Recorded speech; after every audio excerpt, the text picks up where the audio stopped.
So you guys, yeah. So back where I was saying. So after that, we pretty much have Lagtha being told that Caliph has usurped her as Earl of Hedeby.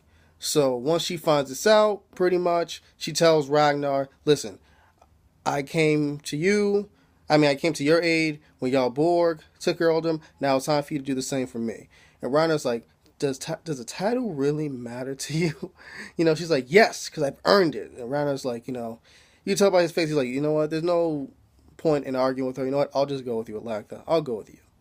So after that, we have a brief little scene with Prima Judith being pregnant, knowing that she's pregnant. And then when Nathan will hear the news, when she tells him, he's like, well, that's not possible. We haven't lied with each other since, our first child was born. And then he realizes who the father really is, and he blows a gasket. And King Egbert, like usual, always comes at the right time. You know, he's like, "Are you all right?" And then after that, there apparently is a dispute between the Viking settlers and the other people of Wessex, whatever. And there's a lot of threatening going on back and forth, and pretty much King Egbert sends his son Aethelwulf to pretty much set everything, set everything right. Which turns out, it was a really gruesome scene actually, when you have Aethelwulf just let down his entire rage. Because from season 2, to about even during the Mercy episodes, we got a tiny little inkling of what possibly Aethelwulf was capable of. In this scene, when him and the rest of the Wessex nobles just annihilate the Viking settlement, leaving no one alive. If anyone survived, it was very few.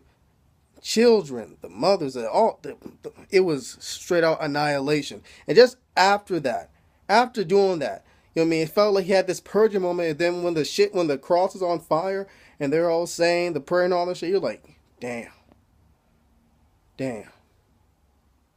That's all I could really say about that scene. The scene was just so like brutal and just like fucking surreal.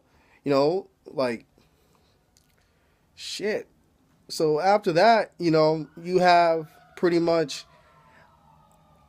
King Egbert using this to his advantage. He pretty much imprisons the nobles that took part, in this vicious attack. And it turns out he was acting when he was like, something saying, "We had a treaty. I will not tolerate this." And then just smiles, that Cheshire Cat smile, and just embraces his son, saying, "I did a good job, didn't I?" He said, "Now we just did two good things, pretty much. We arrested the nobles that pretty much were in my favor. They was always saying shit about how I rule. And we eliminated the Viking settlement, because there's no way in hell, my son, that us and those Northmen could exist together." And that's the one thing I was wondering when he said that. I'm saying, like, okay, was this after, like, the whole ceremonial thing with Lagertha and the harvest and shit? Or was this because she refused to be his mistress and Alicent just left? That's what I was wondering, because, like, if he intended to do this while Lagertha and Alicent was there, there's no way in hell that he'd be able to pull off what he did. So I'm thinking it probably had to do with Lagertha and Alicent leaving. That had to be the reason why it was done in that fashion, that matter, in incognito style. So anyways, after that, we have Ragnar saying that, telling the people that we are going to Paris, and talks about Odin and knowledge. That knowledge is far more important.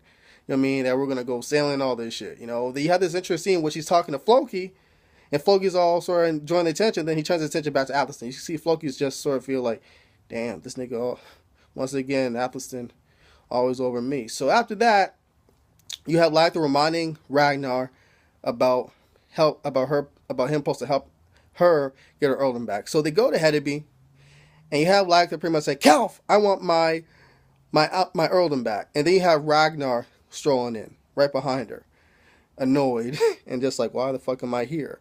And then you have Calf just laughing, a little bit of a laugh, just sort of like, typical. I knew she was gonna bring him at some point.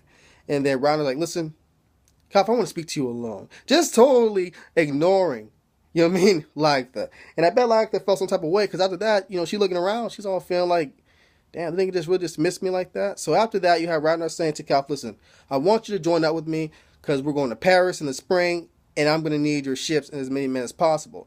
But if you don't, which Cal sort of said, he's like, well, what if I don't? Ragnar's like, then I'll make the Civil War and I'll take everything you're worth and I'll take your throne. You know what I mean?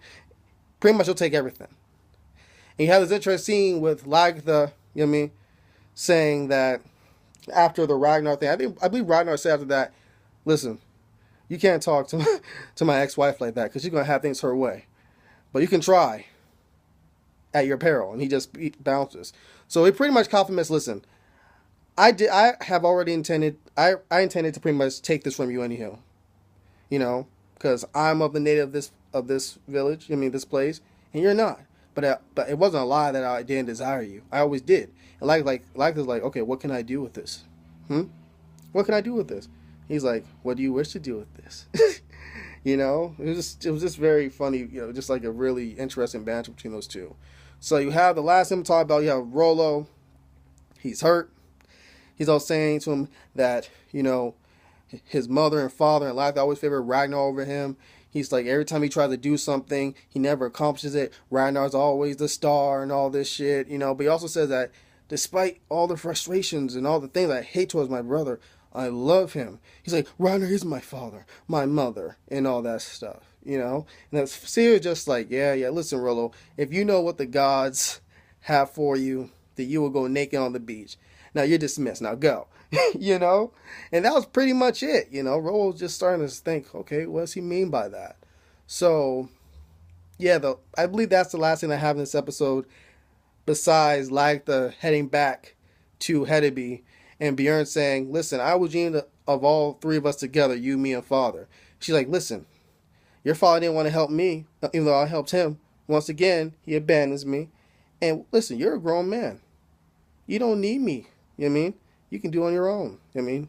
So, yeah. So, that's pretty much all that happened in this episode to my recollection. So, yeah, thank you guys for watching this video. Like the video, subscribe to my channel, write some comments down below. And once again, adios.